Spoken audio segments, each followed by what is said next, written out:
কোনো কাজই ঠিকঠাক করে করা যাচ্ছে না। সেখানে যারা বাইরে বেরিয়ে কাজ করে তাদের কথা ভাবলে তো আমারও অনেক বেশি কষ্ট হয়। চলো এবার কাটলেটের শেপগুলো দেওয়া যাক। আমি এখানটাতে বসে পড়েছি, একটা একটা করে এরকমভাবে আমি চৌকো করে কাটলেটের শেপ করে নিচ্ছিলাম, মানে স্কোয়ার যেটাকে বলা হয়। একটা একটু বেশি লম্বা ছিল আর দুই সাইডটা অল্প অল্প লম্বা ছিল। তারপরে তো প্রত্যেকটা করার পরে ফাইনালি রেডি হয়ে গেল। এটা করতে বেশ আমার অনেক টাইম লেগেছে, আর এটাই বলছিলাম যা গরম পড়েছে আমার খাওয়া দাওয়ার দরকার নেই, এই শেষ। তারপরে আমি ফ্রাইং প্যানে তেলটাকে গরম করার জন্য দিয়ে দিলাম। এবার এই কাটলেটগুলোকে দুবার ভেজে নেবো, কারণ একবারে হবে না, তো সেই জন্য পরিমাণ মতো ছেড়ে দিলাম। আর এটা দিতে দিতে বলি, গরমকালে তো আমার মনে হয় একটুখানি টক ডাল আর একটুখানি আলু সেদ্ধ বা আলু ভাজা হলে ব্যাস, আর কিচ্ছু লাগবে না খেতে। এই তেল ফোটা দেখে না আমার যেন এত গরম লাগছে, তোমাদেরকে কি বলবো। ভীষণ কষ্টও হচ্ছিল কিন্তু আজকে।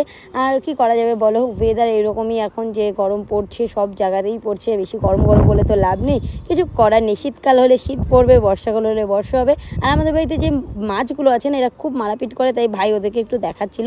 চলো এগুলো ভাজা হয়ে